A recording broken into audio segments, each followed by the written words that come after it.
ಇತ್ತೀಚೆಗೆ ಸಮಾಜ ಸೇವೆ ಅಂದ್ರೆ ಭಯ ಆಗಿದೆ ನನಗೆ, ಮತ್ತೆ ಬೇಜಾರು ಕೂಡ ಆಗ್ತಾ ಇದೆ. ಯಾಕೆ ಮಾಡ್ಬೇಕು ಸಮಾಜ ಸೇವೆ? ಒಂದೇ ಮಾತಲ್ಲಿ ಹೇಳ್ಬೇಕು ಅಂದ್ರೆ ಒಂದು ನಾಯಿಗೂ ಬಿಸ್ಕೆಟ್ ಹಾಕಿರೋದಿಲ್ಲ ಅವರು. ಸೊ ಕೂತ್ಕೊಂಡು ಈಜಾಗಿ ಜಡ್ಜ್ ಮಾಡ್ಬಿಡ್ತಾರೆ ಕೆಟ್ಟವರು ಅಂತ. ಆಕ್ಚುಲಿ ಟ್ಯಾಗ್ ಲೈನ್ ಓದ್ತಾ ಇದ್ಯಲ್ಲ ಆಶ್ರಮದ ಮುಂದೆ, ನಾವಿರೋವರೆಗೂ ನೀವ್ ಯಾರು ಅನಾಥರಲ್ಲ ಅಂತ. ಸೊ ನಿಮ್ಮಂತ ಮಗ ಇದ್ರೆ ಯಾರು ಅನಾಥರಾಗಿರಕ್ ಸಾಧ್ಯನೇ ಇಲ್ಲ ಸರ್. ಸುಮ್ನೆ ವಿಸಿಟ್ ಮಾಡಿಲ್ಲ, ನಾವೆಲ್ಲ ವಿದ್ಯಾರ್ಥಿಗಳು ಮನ್ಸ್ ಮಾಡಿದ್ರೆ ಖಂಡಿತವಾಗ್ಲೂ ನಿಮಗೆ ಸಪೋರ್ಟ್ ಮಾಡ್ಬೋದು ಅಂತ ಹೇಳಿ ಒಂದು 25 ಮೂಟೆ ಸಿಮೆಂಟ್ ಅನ್ನು ಕೂಡ ಇಲ್ಲಿಗೆ ತಗೊಂಡ್ ಬಂದಿರೋದು ಬಹಳ ಖುಷಿ ಆಗ್ತಾ ಇದೆ. ರಾಮಯ್ಯ ಇನ್ಸ್ಟಿಟ್ಯೂಟ್ ರೋಡ್ ಟ್ರ್ಯಾಕ್ ವತಿಯಿಂದ ಇವತ್ತು ಎಲ್ಲ ವಿದ್ಯಾರ್ಥಿಗಳು ಜನಸ್ನೇಹಿ ನಿರಾಶ್ರಿತರ ಆಶ್ರಮದಲ್ಲಿರ್ತಕ್ಕಂಥ ದೇವ್ರ ಮಕ್ಕಳ ಆಶೀರ್ವಾದ ಪಡ್ಕೊಂಡು ನೂತನವಾಗಿ ಕಟ್ಟಡ ನಿರ್ಮಾಣ ಆಗ್ತಾ ಇರೋದು ಇಡೀ ರಾಜ್ಯಕ್ಕೆ ಗೊತ್ತಿರುವಂತ ವಿಚಾರ. ಈ ಜಾಗಕ್ಕೆ ವಿಸಿಟ್ ಮಾಡಿದರೆ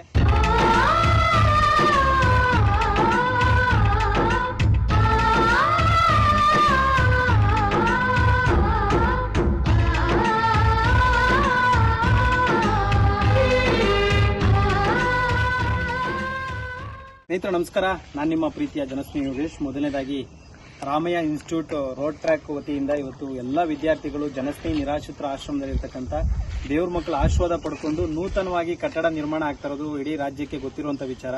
ಈ ಜಾಗಕ್ಕೆ ವಿಸಿಟ್ ಮಾಡಿದರೆ, ಸುಮ್ಮನೆ ವಿಸಿಟ್ ಮಾಡಿಲ್ಲ, ನಾವೆಲ್ಲ ವಿದ್ಯಾರ್ಥಿಗಳು ಮನ್ಸ್ ಮಾಡಿದ್ರೆ ಖಂಡಿತವಾಗ್ಲೂ ನಿಮಗೆ ಸಪೋರ್ಟ್ ಮಾಡ್ಬೋದು ಅಂತ ಹೇಳಿ ಒಂದು 25 ಮೂಟೆ ಸಿಮೆಂಟ್ ಅನ್ನು ಕೂಡ ಇಲ್ಲಿಗೆ ತಗೊಂಡ್ ಬಂದಿರೋದು ಬಹಳ ಖುಷಿ ಆಗ್ತಾ ಇದೆ. ಸೊ ಎಲ್ಲ ಯುವಕರು ಈ ತರ ಮನ್ಸ್ ಮಾಡಿದ್ರೆ ಒಂದು ಸಮಾಜ ಸೇವೆಗೆ ಒಂದು ಶಕ್ತಿ ಬರುತ್ತೆ ಅಂತಾನೆ ಹೇಳ್ಬೋದು. ಸೊ ನಿಮ್ಮೆಲ್ಲರಿಗೂ ಕೂಡ ಹೃದಯಪೂರ್ವಕವಾಗಿ ಧನ್ಯವಾದಗಳನ್ನ ತಿಳಿಸ್ತಾ ಇದ್ದೀನಿ. ಸೊ ಸಾಕಷ್ಟು ಜನ ಹೇಳ್ತಾರೆ ಈ ಆಶ್ರಮ ನಡೆಸೋರ್ಗೆ ಏನೋ ಬಿಡಪ್ಪ ಎಲ್ಲಿಂದನೋ ಬರುತ್ತೆ ಮಾಡ್ತಾರೆ ಅಂತ, ಬಟ್ ಅದರ ಶ್ರಮ ಪಡೋರ್ಗೆ ಅಷ್ಟೇ ಗೊತ್ತಿರುತ್ತೆ. ಇವತ್ತಿನ ಯೂತ್ಸ್ಗೆ ನಾವೆಲ್ಲ ಮಾಡ್ತಿರೋ ಕೆಲಸ ನೋಡಿ ಏನ್ ಅನ್ಸುತ್ತೆ, ಜೊತೆಗೆ ಸಮಾಜಕ್ಕೆ ನಿಮ್ಮಿಂದ ಏನ್ ಸಂದೇಶ ಕೊಡೋದಕ್ಕೆ ಇಷ್ಟಪಡ್ತೀರಾ? ಮೊದಲನೇದಾಗಿ ಎಲ್ರಿಗೂ ನಮಸ್ಕಾರ. ಇವತ್ತು ನಾವೆಲ್ಲರೂ ಜನಸ್ನೇಹಿ ಯೋಗೇಶ್ ಅವರ ಈ ನೂತನ ಕಟ್ಟಡ ನಿರ್ಮಾಣ ಪ್ರದೇಶಕ್ಕೆ ಬಂದಿದ್ದೀವಿ. ಇವ್ರು ಹೇಳ್ದಂಗೆ ಎಷ್ಟೊಂದು ಜನ ಅನ್ಕೊಬಹುದು ಪಬ್ಲಿಕ್ ಇಂದ ತುಂಬಾ ಸಪೋರ್ಟ್ ಬರುತ್ತೆ, ಯಾರಾದ್ರೂ ಬಂದು ಏನಾದ್ರೂ ದಾನ ಮಾಡ್ಬಿಟ್ಟು ಹೆಂಗಾದ್ರೂ ಬೆಳೀತಾರೆ ಅಂತ.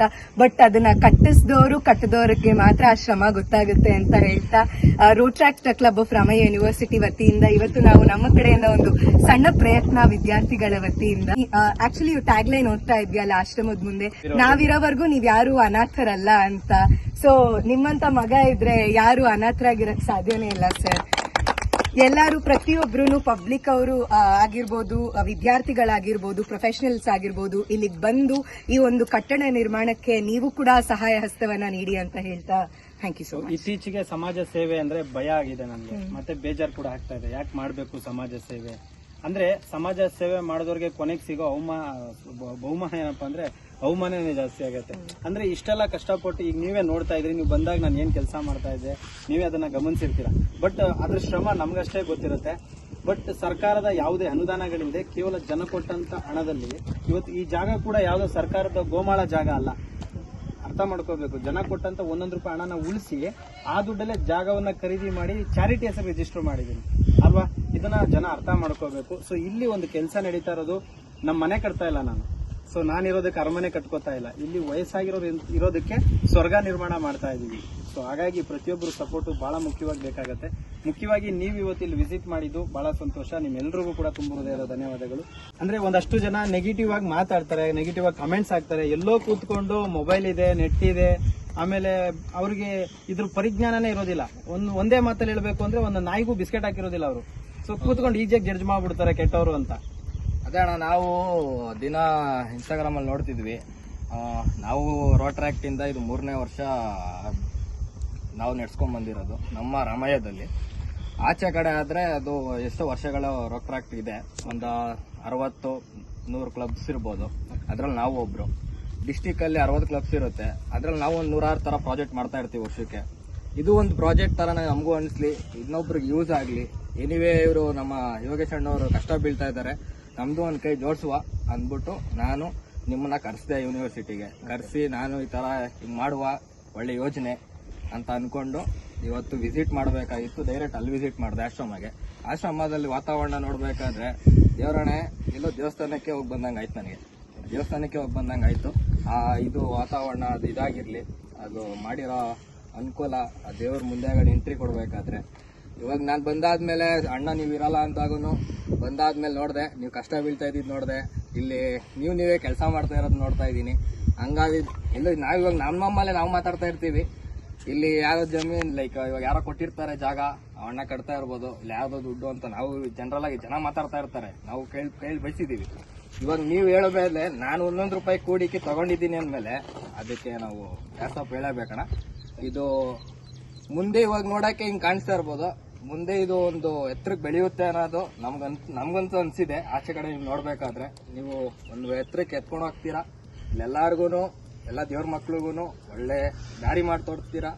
ಮತ್ತು ಎಲ್ಲೆಲ್ಲ ಬಿದ್ದಿರೋ ಅಲ್ಲಿ ಹೆಂಗೋ ಬಿದ್ದಿರ್ತಾರೆ ರೋಡಲ್ಲಿ, ನೀವು ಎತ್ಕೊಂಡ್ ಬರ್ಬೇಕಾದ್ರೆ ಹೊಟ್ಟೆ ಕಳ್ಳಿ ಹಿಂಗ್ ಹೋಗುತ್ತೆ. ಅಂದ್ರೆ ಇನ್ನೊಂದಷ್ಟು ಜನ ಮಾತಾಡೋದು ಕೇಳ್ಪಟ್ಟಿದೀನಿ ಅಣ್ಣ ಇತ್ತೀಚೆಗೆ, ಸೋಷಿಯಲ್ ಮೀಡಿಯಾದಲ್ಲಿ ಅದನ್ನೆಲ್ಲ ಹಾಕಿ ಜನರ ಸಿಂಪತಿಯನ್ನ ಗಿಟ್ಟಿಸ್ಕೊಳ್ತೀವಿ. ಆಮೇಲೆ ಏನೋ ಲೈಕ್ ಅದು ಹೆಂಗೆ ಅಂದ್ರೆ ಏನೋ ದುಡ್ಡು ಮಾಡೋದಕ್ಕೇನೆ ಆಶ್ರಮಗಳು ಮಾಡಿರ್ತಾರೆ ಅಂತ ಮಾಡಿರ್ಬೋದು, ನನಗೆ ಗೊತ್ತಿಲ್ಲ. ಬಟ್ ಜನಸ್ನೇಹಿ ಸಂಸ್ಥೆ ಒಂದಷ್ಟು ಸಂಸ್ಥೆಗಳು ಆತರ ಅಲ್ಲ, ಕೆಲಸ ಮಾಡ್ತಿದ್ದಾರೆ. ಅವರು ಹಗಲು ರಾತ್ರಿ ಇದಕ್ಕೆ ಶ್ರಮಿಸ್ತಾ ಇದಾರೆ. ಈಗ 24 ಗಂಟೆ ಇಲ್ಲಿ ಶ್ರಮಿಸ್ತಾ ಇದೀವಿ. ಈ ಬರುವಾಗ ನಿಮ್ಗೆ ಅನ್ಸುತ್ತೆ ಇಲ್ಲಿ ಯಾಕೆ ಈ ಜಾಗ ತಗೊಂಡ್ರಪ್ಪ ಅಂತ. ಇದನ್ನೆಲ್ಲ ನೋಡಿದ್ರೆ ನಿಮ್ಗೆ ಗೊತ್ತಾಗುತ್ತೆ ಎಷ್ಟು ಕಷ್ಟ ಬಿದ್ದಿರ್ಬೋದು. ನಾನು ಅಷ್ಟು ಹೈಟ್ ಇರೋ ಜಾಗನ ಕರೆಸಕ್ಕೆ ಎಷ್ಟೋ ಲಕ್ಷ ದುಡ್ಡು ಖರ್ಚು ಮಾಡಿದ್ದೀನಿ ನಾನು. ಯಾಕೆಂದ್ರೆ ಆ ರೀತಿ ಬರಬೇಕು, ಚೆನ್ನಾಗಿ ಕಾಣಬೇಕು, ಇಲ್ಲಿ ಬಂದ್ರೆ ದೇವ್ರ ಮಕ್ಳಿಗೆ ಎಲ್ಲರಿಗೂ ಅನುಕೂಲ ಆಗ್ಬೇಕು. ಮುಖ್ಯವಾಗಿ ಬೀದಿಯಲ್ಲಿ ಬಿದ್ದಿರೋ ಅನಾಥರಿಗೆ ಮಾತ್ರನೇ ಆಶ್ರಯ ಕೊಡ್ತಾ ಇರೋದು ನಾವು. ಈಗ ನಾವು ಕೂಡ ಪೇಮೆಂಟ್ ಆಶ್ರಮ ಮಾಡಿ ಡೊನೇಷನ್ಸ್ ಅವರ ಮಕ್ಕಳ ಕೈಯಿಂದನೇ ತಗೋಬೋದಲ್ಲ. ಸೊ ಆ ಕೆಲಸ ಮಾಡ್ತಾ ಇಲ್ಲ ನಾವು, ನಿರ್ಗತಿಕರಿಗೆ ಆಶ್ರಯ ಕೊಟ್ಟಿರೋದು. ಸೊ ಇಂಥ ಒಂದು ಅದ್ಭುತವಾದಂಥ ಕೆಲಸಕ್ಕೆ ನೀವೆಲ್ಲ ಬಂದು ಕೈ ಜೋಡಿಸಿದ್ದು ಬಹಳ ಸಂತೋಷ. ಎಲ್ಲರೂ ಇವತ್ತು 1 ಮೂಟೆ 2 ಮೂಟೆ ಅನ್ನೋದಕ್ಕಿಂತ ಹೆಚ್ಚಾಗಿ ಪ್ರತಿಯೊಬ್ರು 1 ಮೂಟೆ ಕೊಟ್ಟರು ಬಹಳ ಹೆಲ್ಪ್ ಆಗುತ್ತೆ. 25 ಮೂಟೆ ನೋಡಿ, ಅಲ್ಲಷ್ಟು ಪಿಲ್ಲರ್ಗಳಾಗ್ತಾ ಇದೆ. ಯಾವ ಪಿಲ್ಲರ್ ಒಂದು 5 ಪಿಲ್ಲರ್ ಎದಳ್ಬೋದು, ಇಲ್ಲ 2 ಪಿಲ್ಲರ್ ಎದಳ್ಬೋದು. ನಿಮ್ಮ ಹೆಸರು ಶಾಶ್ವತವಾಗಿರುತ್ತೆ. ಇದು ಯಾವ್ದು ನಾನು ತಿನ್ನಕ್ಕಾಗಲ್ಲ ಅಥವಾ ಎತ್ಕೊಂಡು ಹೋಗಕ್ಕೂ ಆಗಲ್ಲ. ಸೂರ್ಯ ಚಂದ್ರ ಇರೋರ್ಗೆ ಇಲ್ಲಿ ಇರುತ್ತಾ? ಸೊ ವಯಸ್ಸಾದ್ಮೇಲೆ ನಿಮ್ಗೊಂದು ಅನ್ಸುತ್ತೆ, ನಾನೊಂದಿನ ವಿಸಿಟ್ ಮಾಡಿದ್ದೆ, ಇಲ್ಲಿ ಕಟ್ತಾ ಇದ್ರು, ಈ ಜಾಗಕ್ಕೆ ಹಾಕಿದ್ರು ನಮ್ಗೆ 1 ಮೂಟೆ ಸಿಮೆಂಟ್ ಅಂತ ಒಂದು ಇರುತ್ತಲ್ವಾ. ಸೊ ಆ ಉದ್ದೇಶ ಅಷ್ಟೇನೆ. ಪ್ರತಿಯೊಬ್ರು ಕೂಡ ಈ ವಿಡಿಯೋನ ಶೇರ್ ಮಾಡಿ, ಸಪೋರ್ಟ್ ಮಾಡಿ. ಎಲ್ಲೋ ಕೂತ್ಕೊಂಡು ಯೋಚನೆ ಮಾಡಿ ನಿಮ್ಗೆ ಇಷ್ಟ ಬಂದಂಗೆ ಕಮೆಂಟ್ ಹಾಕೋದಕ್ಕಿಂತ ಮುಂಚೆ ಒಂದ್ಸತಿ ವಿಸಿಟ್ ಮಾಡಿ. ಆಮೇಲೆ ನಿಮಗೆ ಯಾರಾದ್ರೂ ವೈಯಕ್ತಿಕವಾಗಿ ಯೋಗೇಶ್ ಆಸ್ತಿ ಮಾಡ್ಬಿಟ್ಟಿದ್ದಾರೆ ಅಂತ ಏನಾದ್ರೂ ನಿಮ್ಮಲ್ಲಿ ಪ್ರೂಫ್ ಇದ್ರೆ ಧಾರಾಳವಾಗಿ ಜನಸ್ನೇಹಿ ಆಶ್ರಮ ನೆಲಮಂಗಲ ಸೊಂಡೆಗುಪ್ಪದಲ್ಲಿದೆ. ಧಾರಾಳವಾಗಿ ನೀವು ಇಡೀ ಸಮಾಜದ ಮುಂದೆ ಅದನ್ನ ತೋರಿಸಬಹುದು. ಇದನ್ನ ಯಾರು ಏನು ಅಡ್ಡಿಪಡಿಸೋದಕ್ಕಾಗಲ್ಲ. ಸೊ ಯಾರು ಬೇಕಾದ್ರೂ ತೋರಿಸಬಹುದು ಅಂತ ನಾನು ನೇರವಾಗಿ ಹೇಳಕ್ ಇಷ್ಟಪಡ್ತೀನಿ. Thank you so much. ಯಾಕಂದ್ರೆ ಇಷ್ಟು ದೊಡ್ಡ ಪ್ರಮಾಣದಲ್ಲಿ ಮಾಡ್ತಿರೋದ್ರಿಂದ ಎಲ್ಲರ ಕಣ್ಣು ಕುಗ್ತಾ ಇದೆ. ಅದು ಅದನ್ನ ನಾನು ಹೆಂಗೆ ಹೇಳಕ್ ಆಗ್ತಾ ಇಲ್ಲ, ಕಣ್ಣು ಕುಗ್ತಾ ಇದೆ. ಹೆಂಗ್ ಮಾಡ್ತಾ ಇದಾರೆ, ಇವರೇ ತಗೊಂಡು ಹೆಂಗ್ ಮಾಡೋದಕ್ಕೆ ಸಾಧ್ಯ? ಜನಗಳ ಪ್ರೀತಿ ಸಂಪಾದನೆ ಮಾಡಿದ್ರೆ ಏನ್ ಬೇಕಾದ್ರೂ ಮಾಡ್ಬೋದು. ಜನಗಳ ಪ್ರೀತಿ ನೀವು ಹೇಳಿದ್ ಒಂದ್ ಮಾತು ನೆನಪಾಯ್ತು ನನ್ಗೆ. ಬಹುಮಾನ ನನ್ಗೇನು ಸಿಗ್ತಾ ಇಲ್ಲ, ಬರೀ ಅವಮಾನನೇ ಸಿಗ್ತಾ ಇದೆ ಅಂತ ಒಂದ್ ದೊಡ್ಡ ಮನುಷ್ಯ ಹೇಳಿರೋ ಮಾತು, ಮೊದ್ಲೇ ಅವಮಾನ ಆಮೇಲೆ ಸನ್ಮಾನ ಅಂತ. ಸೊ ನಿಮ್ ಸೇವೆಗೆ ಆದಷ್ಟು ಬೇಗ ಆ ಸನ್ಮಾನ ನಿಮ್ಗೆ ಸನ್ಮಾನ ಸಿಗುತ್ತಾ ಬಿಡುತ್ತೋ. ಸನ್ಮಾನಕ್ಕಿಂತ ನನಗೆ ಹೆಚ್ಚಿದಾಗಿ ನಾವು ಮಾಡೋ ಸೇವೆಗೆ ಒಂದು ಗೌರವ ಕೊಟ್ಬಿಟ್ರೆ ಸಾಕು. ಕೊನೆ ಉಸಿರೋಗುವಾಗ ಯಾರೋ ತೂಚಿ ಅಂದು ಸಾಯೋದಕ್ಕೆ ನಮ್ಗೆ ಇಷ್ಟ ಇಲ್ಲ. ಯಾಕಂದ್ರೆ ನಾವೇನಾದ್ರೂ ಮಾಡಿ ಉಳಿಸೋದ್ರೆ ಈ ಸಮಾಜದಲ್ಲಿ ಹೋದ್ಮೇಲೆ ಒಂದಷ್ಟು ಜನಕ್ಕೆ ಉಪಯೋಗ ಆಗ್ಬೇಕು, ನಮ್ಮ ಹೆಸರು ಇರಬೇಕು ಅನ್ನೋದು ನಮ್ಗೇನು ಆಸೆಗಳಿಲ್ಲ. ಉಪಯೋಗ ಆಗ್ಬೇಕು ನಾವು ಮಾಡೋದು. ಸೊ ಆ ನಿಟ್ಟಿನಲ್ಲಿ ಈ ಕೆಲಸ ನಡೀತಾ ಇದೆ. ಸೊ ಎಲ್ಲ ಯೂತ್ಸ್ ಅರ್ಥ ಮಾಡ್ಕೊಳ್ಳಿ, ಒಂದ್ಸತಿ ವಿಸಿಟ್ ಮಾಡಿ. ನಾನು ಒಂದಷ್ಟು ದಿನಗಳಿಂದ ಸಮಾಜ ಸೇವೆ ಮಾಡ್ತಾ ಇದ್ದೀನಿ, ಸಾಕಷ್ಟು ವರ್ಷಗಳಿಂದ. ಸೋಷಿಯಲ್ ಮೀಡಿಯಾದಲ್ಲಿ ಒಂದಷ್ಟು ಕಮೆಂಟ್ಸ್ಗಳು ಅದೆಲ್ಲ ಓದಿ ಬೇಜಾರಾಗಿದೆ. ಯಾಕೆ ಮಾಡಬೇಕು? ನಾವು ನಮ್ಮ ಲೈಫ್ನ ಸೆಟ್ಲ್ ಮಾಡ್ಕೊಂಡ್ರೆ ಸಾಕಲ್ಲ ಅನ್ಸುತ್ತೆ. ಬಟ್ ಒಳಗಿರೋ ಆತ್ಮ ಹೇಳುತ್ತೆ, ಯಾರೇ ಏನೋ ಹೇಳ್ಕೊಂಡ್ರೆ ನಿನಗೇನು ಮಗ, ನೀನ್ ಕೆಲಸ ಮಾಡು, ದೇವ್ರಿದಾನೆ ಅಂತ. ಸೊ ಆ ಕೆಲಸ ನಾವು ಮಾಡ್ತಾ ಇದೀವಿ. ಥ್ಯಾಂಕ್ ಯು ಸೋ ಮಚ್ ಬಂದಿದ್ದೀವಿ. Thank you so much.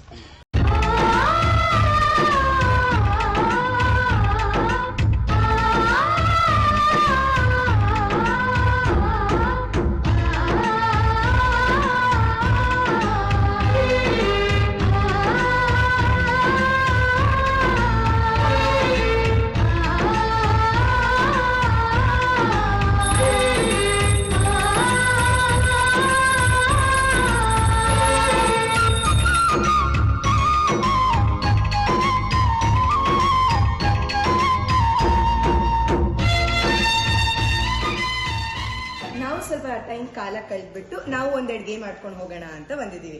ಎಲ್ಲರೂ ನಮ್ಮ ಜೊತೆ ಆಟ ಆಡ್ತೀರಾ? ಓಕೆ. ಸೊ ಇವಾಗ ನಮ್ಮ ಟೀಮ್ ಮೇಟ್ಸ್ ಹೇಳ್ತಾರೆ ನಿಮ್ಗೆ ಈ ಕಪ್ಗಳನ್ನ ಜೋಡಿಸ್ಬೇಕು. ಓಕೆನಾ? ಯಾವ ಲೆಕ್ಕದಲ್ಲಿ ಜೋಡಿಸ್ಬೇಕು ಅಂತ ಹೇಳ್ತೀವಿ. ಫಸ್ಟ್ 4 ಇರಬೇಕು, ಆಮೇಲೆ 3, 2, 1. ಓಕೆ. ಯಾರು ಬೇಗ ಜೋಡಿಸ್ತಾರೋ ಅವ್ರಿಗೆ ಪ್ರೈಸ್ ಸಿಗುತ್ತೆ. ಆಯ್ತಾ? ಎಲ್ಲ ಜೋಡಿಸ್ತೀರಾ? ಓಕೆ, 3, 4, 1, 2, 3, 1, 2, 1. ನೆಕ್ಸ್ಟ್ ಅಜ್ಜಿ ಬರ್ತೀವಿ. ಓಕೆ, ಯಾರು ಬೇಗ ಮಾಡ್ತಾರೆ ನೋಡೋಣ.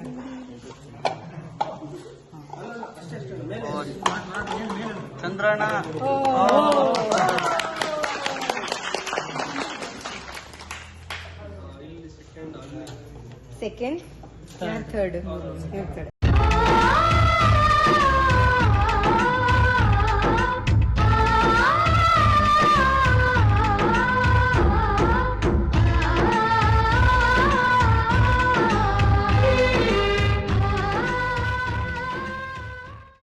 ಕಳಕುಚ್ಚೆ ಕಳಮೆತ್ತಿ ಕಳಹನ್ನಿ ರಾಜ್ಯ ಕುಮಾರ ಬನ್ನಿ ಕಳಕುಚ್ಚಿ ಬನ್ನಿ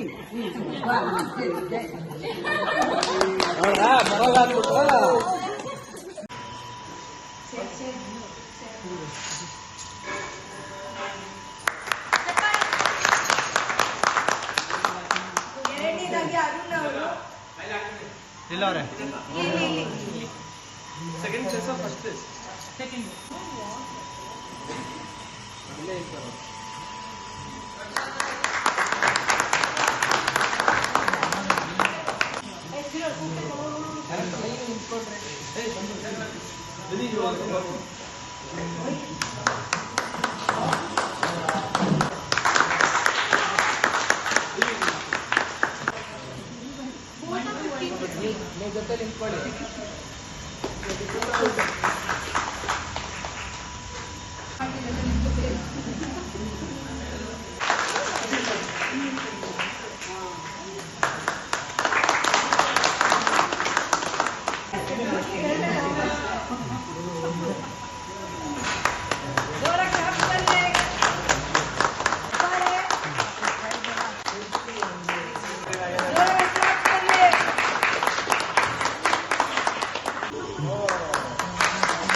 And the most profound moral discovery at all times are these words of Sri Krishna Paramatma in Srimad Bhagavad Gita. Yada yada hi dharmasya glani parvati bharat abhyuttanam agarmasya tatmana sudatyaham. This means, and what I want to explain is, Dharma is one of the part and parcel of our nation. And Dharma, if Dharma glorifies things, if the glorified Dharma things, Dharma takes over Dharma and it enhances its things. So at that time, God, Krishna Paramatma comes from what time it comes from, or in any other avatar. ಇವತ್ತು ನಾವು student ಆಗಿ ಪ್ರಭು sir ಅವರು, ಪ್ರಭು ಅಣ್ಣ ಅವರು ಇಂಗ್ಲಿಷಲ್ಲಿ ಮಾತಾಡಿದ್ ನೋಡಿ ನಾವು ಮೆಚ್ಚುಗೆ ಪಡುವಂತ ವಿಷಯ. ಅವ್ರು ಮಾತಾಡಿದ ಒಂದೊಂದು ಪದಗಳು ಇಲ್ಲಿ ಎಷ್ಟು ಜನಕ್ಕೆ ಅರ್ಥ ಆಯ್ತೋ ಇಲ್ಲೋ ಗೊತ್ತಿಲ್ಲ, ಬಟ್ ನಾವು ಇಂಗ್ಲಿಷ್ ಗೊತ್ತಿರೋದ್ರಿಂದ ಒಂದೊಂದು ವರ್ಡಲ್ಲೂ ತುಂಬಾ ಅರ್ಥ ಇತ್ತು. ತುಂಬಾ ಹಳೇ ಒಂದು ಸ್ಟೋರಿ ಇಟ್ಕೊಂಡು ಅವ್ರು ಯೋಗೇಶ್ ಸರ್ ಏನು ಅನ್ನೋದನ್ನ ತಿಳಿಸ್ಕೊಟ್ರು ನಮಗೆ. ಆಯ್ತಾ, ಇವಾಗ ಅವ್ರು ಒಂದೊಂದು ಹೇಳ್ಕೊಟ್ರು. ಅವ್ರು ಹೇಳಿದ ಇಂಗ್ಲಿಷಲ್ಲಿ ಏನು ಗೊತ್ತಾ, ಒಂದೊಂದು ಡ್ರಾಪ್, ಒಂದೊಂದು ನೀರು ಹನಿಯನ್ನು ಬಿದ್ರೆ ಅದು ಹೆಂಗೆ ದೊಡ್ಡ ಕೆರೆ ಆಗುತ್ತೆ, ಅದೇ ತರ ಒಂದೊಂದು ರೂಪಾಯಿನೂ ಕೂಡ ಇವತ್ತು ನಾವು ಯಾರಾದ್ರೂ ಕೊಡ್ತೀವಿ, ದಾನ ಮಾಡ್ತೀವಿ ಅಂದ್ರೆ ಇವತ್ತು ಅವ್ರ ಆಶ್ರಮಕ್ಕೆ ಒಂದು ಒಳ್ಳೆ ಉಪಯೋಗ ಆಗುತ್ತೆ ಅನ್ನೋದನ್ನ ಇಂಗ್ಲಿಷಾಗೆ ಹೇಳಿ ನಮಗೆ ತಿಳಿಸಿದ್ರು. ಆ ನಾಲೆಜು ಈ ಏಜ್ ಅಲ್ಲಿ ಆ ಕೆಪಾಸಿಟಿ ಇಂಗ್ಲಿಷ್ ಮಾತಾಡೋದಕ್ಕೆ ನಮಗಂತೂ ದೇವರಾಣೆ ತುಂಬಾ ಆಶ್ಚರ್ಯ ಪಡುವ ವಿಷಯ ಆಯ್ತಿದ್ದು. ತುಂಬಾ ದೊಡ್ಡ ಚಪ್ಪಾಳೆ ಬರಬೇಕು ನಮ್ಮ ಕಡೆಯಿಂದ.